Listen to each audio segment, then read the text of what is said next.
My name is Marilee Spencer. I've been here a few times before. My first presentation was kind of brief, so I was going to go over how I did my mural, which I only have one mural compared to Kent. He rolled up in here and showed his whole crazy portfolio, but it's pretty funny because we actually, this is how we started. Like we did a mural together. So this was my side and that was his. And we kind of met in the middle and it was fun. So starting from that, and also this was it like 6 months later or something. I don't know. How it just happens. It was on some dark alley near like the. It was completely painted over black now. Oh really? Like, it's not even black of all. Black, solid black. Black of all colors. Did you get permission to do it initially, or? It was. Were you the guy that lived there? Yeah, it was really informal. So starting from that, I was like, I want to do more murals, and I worked for Art Walk for like a year, just volunteering and stuff. So through that, they were gonna go with some French artist to do a mural on their garage, and they didn't really like his design. So they were like, "Hey, Marilee, you have an open call, opportunity here." So I was like, I'll throw together a proposal. I've never done this before, but I just photoshopped my design onto, like, it was really rough. So but just Photoshop? yeah, that was just Photoshop. That was like, nice. So starting from, I actually did a bunch of these skulls in college. Like I just made a crap ton of coyote skulls, and I photographed them a lot. Well, yeah, so coming from that, I was like, I really love like animal morphology and just kind of weird, like no one thinks about black skulls, Most people, when I was painting it, they're like, is that a dragon? I'm like, yeah, sure. Like, it's what you want it to be. Like I'm not gonna go explain to you like what this is, because there's so many people that came up to talk to me when I was doing the mural. Anyway, that was another one that didn't go through. That was like the back alley. They were like, oh, you could paint in the alley. I'm like, okay. I like did this weird, crazy horse thing that they didn't like, but that's fine. I also do a lot of horses in general, so horse. And then funny enough, I think like a year after, they commissioned an artist to do a giant horse mural like across the street. It's on Spring, I think. Which I'm like, you guys could have commissioned me because that's my thing. Anyway, yeah, so, and this is like coming from my aesthetic back then, which is still kind of similar. Like, I love really colorful, weird things that are kind of dark, but also just rainbowish and dark but crazy. I don't know, like that. It's hard to explain. That's why I put it up visually so you guys can see it. And we'll go back to. What about the coyote skulls interest you? I mean, oddly enough, my cat got destroyed by a coyote a while back, but like we live in the foothills, so I always see them like driving at night, and there's just like little coyotes scurrying around, and it became this weird sort of symbol to me of like this darkness that's just kind of existing, but it's benign, but it's always there. And it kind of plays into like, I don't know, I was going to start talking about this in a minute. I'll start showing pictures in a, yeah. But I have this really weird disease that kind of like rears its ugly head once in a while, and I end up in the hospital for like weeks on end, and it's just really shitty. So it's always like, I was thinking about like suffering in a way in my art, but also with like this colorful, expressive aspect that's very much me. Like, I don't know, it's weird. So yeah, people are like, they see this and it's like, oh, it's just me. So I guess I'll start talking about like kind of how I began doing it. So this was the first day. I was like, this is gonna be great. I'm gonna just make chalk outlines so I can see everything. I'm gonna start painting. And I came back the day late, like a day afterwards, and someone had taken this tiny piece of chalk that I had dropped, and they drew like dicks and everything. So the building management was like, oh, there's dicks on the wall. So they came up and they erased all the work I had done the day before.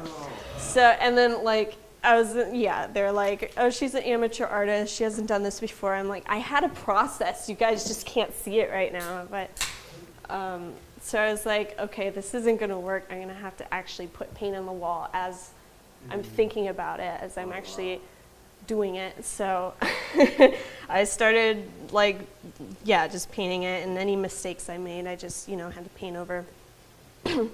So the whole thing, I wanted to actually hand paint it, which, Kent, he's like thinking of ways to expedite the painting process, whereas I was like right next to the wall, like, oh, like this brush stroke has to be great. Like people are going to be inches away from this, as opposed to, a building on some giant theater. You're not going to be inches away from that. So I was kind of like focusing on brush strokes and making things look interesting. So I was out there for like 12 hours a day, like for a month. Really? Yeah, like I got pretty intense with it. But I was like, this could be my Sistine Chapel, but I still have to like limit my time on this because I only have so many resources and so much energy to spend on this. And so the year after this, I actually finished this, I got sick because I had like stressed myself out so much. Like I got this baby out,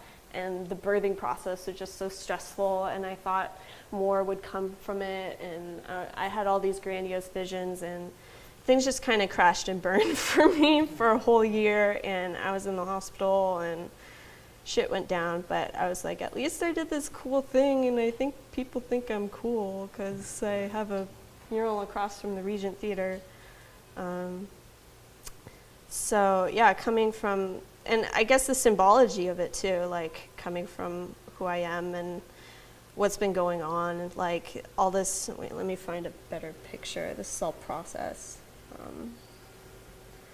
Just the dark side, and then there's a light side. So there's like sort of, I really love this symbology of yin and yang. It's kind of cliche, but it's like there's always this push and pull, this darkness and this light, this sucking black hole, and then the white hole of creation and creativity and things coming from that shitty dark place, which I find myself in all the time.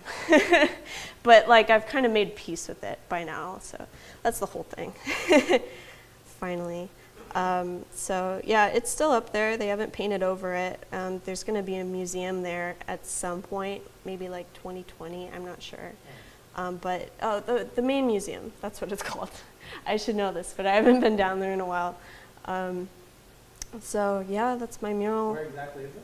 It's on Main Street, between 4th and 5th. Oh, wow. Across from the Regent Theater. And wait, I had like so yeah, going into future, because I kind of killed myself doing this, and coming from this experience, I'm like, I want to just do more. I want to make more murals. I want to do bigger things. And I actually started doing more light, kind of light show sort of things.